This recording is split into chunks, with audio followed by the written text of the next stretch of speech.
It has all come down to this. The end of the war is in sight. General Charles Cornwallis and his men are hunkered down in Yorktown, Virginia, besieged by American and French forces with little hope of reinforcement in October of 1781. As for Bannister Tarleton, he is in a similar position across the York River at Gloucester Point, bogged down by French and American forces with not enough men to break out. On October 19th, after a series of miraculous events, the impossible would become possible, and Cornwallis would surrender to General Washington, leading to the war's end 2 years later, the signing of the Treaty of Paris in 1783. But how did we get here? In the last video, I touched on the events that led to Cornwallis being besieged in Yorktown. Now we will continue the story with the events that led to Cornwallis' surrender and the end of the war. So sit back, relax, grab a snack and a drink if you want, get comfortable, as I tell you about the Battle of the Chesapeake, the Siege of Yorktown, and the end of the war, this time on the History Inquirer. The year was 1781. Both sides were exhausted from the years of fighting and the effort to keep the army supplied. General George Washington had been trying to coordinate a combined French-American assault in New York City that would deliver a knockout blow to the British and end the war. A combined French-American assault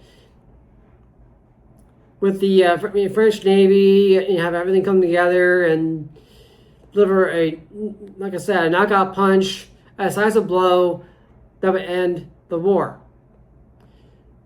Now, the Americans needed French naval superiority if they had any chance of winning the war. However, the French were concerned about their colonies in the Caribbean and about the British fortifications around New York Harbor. Whereas the Yorktown Peninsula, on the other hand, in Virginia, was a better, softer target with fewer fortifications and was closer to the Caribbean. In the end, Washington was persuaded to march his army south and besiege Cornwallis at Yorktown with support from the French fleet. Before he and his men left New York, he made every effort to convince and deceive British Commander-in-Chief General Henry Clinton that an attack on New York was imminent to keep the British reinforcements from reaching Cornwallis. On August 15, 1781, the French fleet under Rear Admiral Francois Joseph Paul the Comte de Grasse sailed north from Haiti to the Chesapeake Bay and would arrive on August 30th with 28 ships of the line and 5 frigates. The following day, British Admiral Graves would leave New York for the Chesapeake with 19 ships of the line and would arrive on September 5th. The French would send 3 ships of the line and 1 frigate to guard the mouth of the York River to prevent General Cornwallis from escaping across the river to Gloucester. On September 4th, the French would offload 3,100 troops onto boats to assist the Americans in the siege, with 2 frigates being sent to protect them. This resulted in the French being down to 24 ships of the line, 2 frigates, and 30% of their crew. Then on September 5th, just as he was about to send 7 ships up the Chesapeake to Baltimore to pick up Washington and Rochambeau, the British fleet arrived, and the battle will commence later that day. Dun dun dun. The British fleet arrived at 10 a.m., and Admiral de Grasse ordered his ships to prepare for battle, to get information and underway as quickly as possible. At 11:45, the French fleet set sail towards the British in a line of speed, with their newest, fastest, and strongest ships in the front, the vanguard, and the oldest, slowest, and weakest ships in the rear, with the rest falling into the line wherever. The British fleet sailed toward the Chesapeake before coming about on a line parallel to the French fleet, with the ships in front or vanguard coming into range first, and they would do the most of the fighting. Now, as it happened, due to a mix-up, confusion, and signaling, the British fleet turned in unison onto the new course, which put their oldest, slowest, and weakest ships in the vanguard in the front, reversing the line of battle. Thus, the oldest and weakest British ships would face off against the fastest, newest, and strongest French ships. And the French ships, because they were faster, ended up rather ahead of the French fleet. Now, Admiral Graves should have attacked this whole fleet, because he could have destroyed the French fleet piecemeal if he had been more aggressive. But he did not. Instead, he took his time. Now, at 4:15 p.m., as the wind shifted to the east, the British attacked, launching their first broadside around 4:30 p.m. The battle raged for around an hour and a half, with the French raking the lead British ships from bow to stern. In short order, the first two British ships were out of action. However, more came, and the French vanguard was soon outnumbered. Still, they fought on, giving it as good as they got. It should also be mentioned that the ships were not just firing round shots, as they were also firing canister shot. Canister shot is a canister of smaller balls packed with nails, glass, pieces of metal, etc. Whereas grape shot, which are also use, are larger balls in a bag, which kind of does the same thing. Now, it should be noted that while the British tended to target the hulls of enemy ships, the French would target the sails and the rigging and the masts, though the reason for this, in this particular battle, may be more due to the wind than to actual battle tactics, because you see the French ships were in the leeward position and the British to windward, or in the direction of the wind, meaning the wind was blowing across the decks of the British ships and carried some of their, or caused some of their cannons to fall below the waterline, meaning they couldn't bring all their cannons to bear on the French ships. So anyways, so the British ships are like this, at an angle. Okay. Now around 6 o'clock, the two fleets disengaged as darkness began to fall. Following the battle, while both admirals wanted to renew the attack, the wind and weather would not cooperate. French reinforcements soon arrived under Admiral Barras, prompting British Admiral Graves to order his ships to return to New York for repairs and reinforcements. The British lost 336 casualties, and the French lost 209 casualties. 4 British ships, the 2 badly damaged, to continue fighting, with a 5th ship having to be scuttled, the Terrible. Whereas only the French fleet's 74-gun Diadem was severely damaged. Now, as far as, I mentioned ships of the line earlier, most ships of the line were around 74 guns, with some being 64 and others being 80 and above. Okay. Now, the French fleet, now commanding the Chesapeake Bay, and the British fleet headed back to New York, General Cornwallis was left on his own, surrounded by enemies. A British relief force would be sent, but not until October 19th, the day of Cornwallis' surrender. On September 14th, the day after Admiral Graves sailed from New York, General Washington and Rochambeau arrived in Williamsburg, Virginia, and on September 28th, they began their siege of Yorktown, which would result in fewer casualties, as opposed to an all-out assault. On October 5th through 6th, the first parallel of the siege would be laid by the engineers, 700 yards to the British.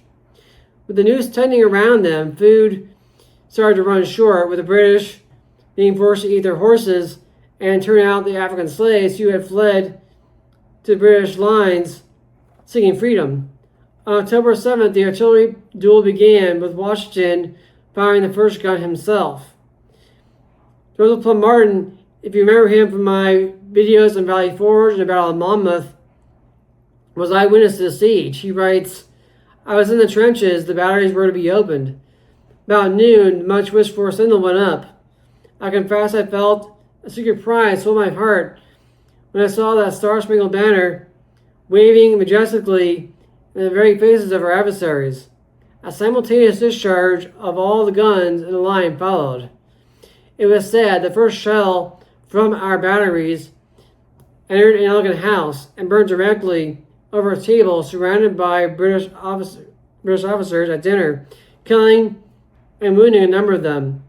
This is a warm day to the British." The siege carried on for the next several days, and soon the French and Americans began work on the second parallel on October 11th to 12th, 300 yards from the British fortifications. Although artillery killed many, the Z's killed more. The British maintained 2 redoubts on the eastern flank that needed to be dealt with, numbered 9 and 10. On October 14th, French artillery bombarded the western flank of the British lines to distract them from the attacks on redoubts 9 and 10. The French stormed Redoubt 9 and prevailed due to superior numbers. American forces under Alexander Hamilton assaulted Redoubt 10 with their watchword of Rochambeau sounding a lot like "Rush on, boys," in the words of Joseph Plum Martin. Historian Woody Holton writes on Liberty of Sweet, on October 15th, 2 howitzers in each of the captured redoubts were dropping exploding shells into Yorktown.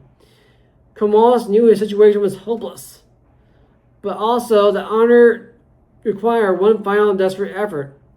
On October 16th, he made 2. At 4 a.m., about 350 redcoats sorted out of the British fortifications and briefly captured 2 Allied redoubts, but were soon driven back with losses. That evening, the British tested Allied defenses over Gloucester Point, where the French and Americans had pinned British Colonel Bernard Charleston's forces against the north bank of the York. As he was in the process of shuffling troops across the river, a storm blew up with heavy winds blowing the boats down the river. Some with soldiers on board, and some called the storm an act of divine providence, a miracle. On October 19, 1781, General Charles Cornwallis and over 7,000 British troops officially surrendered, leaving his second-in-command, General Charles O'Hara, to attend the ceremony in his place. Cornwallis' sword would be surrendered not to Washington or Rochambeau, the French commander, but to General Benjamin Lincoln, who had surrendered Charleston to the British. The surrender of General Charles Cornwallis is significant because, although the war would go on for another year or so, 2 years, the victory at Yorktown changed the political situation in Parliament. Prime Minister Lord North's ministry was over. The Tories were out and the Whigs were in, with many calling for an end to a war that had gone on long enough. The British government was bankrupt and could not keep fighting a costly war in so many places with no chance of success. On July 11, 1782, the city of Savannah, Georgia, would be evacuated by the British forces. Charleston, South Carolina, would be evacuated on December 14, 1782. The American Revolution would officially end with the signing of the Treaty of Paris in September of 1783. Finally, on November 25th, 1783, the last British troops evacuated New York City, where George Washington would enter in triumph, and years later, in 1789, be inaugurated as the first president of the United States. The American Army and Congress, following their victory, would attend church services, thanking God for their success, their victory, in achieving their independence from Great Britain. And it was such a miracle that they would be able to get everybody together at that point, at Yorktown, and have it all work out. and especially when you consider the vast distances and the technology at the time. So it is really quite miraculous when you stop and think about it. Now, as we continue to celebrate 250 years of independence, let us all take a moment to pause and reflect on the sacrifices, trials, and tribulations of those who have fought and bled for our freedom and liberty. Let us also reflect on the hand of divine providence and guiding our nation and leading us to victory time and again throughout history, as our founding fathers did. Thank you all for watching. Please remember to like, comment, and subscribe, and I'll see you all next time in History Inquirer. Oh, but before I go, I'd like to thank you all for watching my American Revolutionary War series, and this is the final episode in that series. It's been a long road, but it's finally over. Though I'm not done making videos, there will be more, just not in the Revolutionary War series. So stay tuned, keep inquiring, and I'll see you all next time on History Inquirer. Thank you.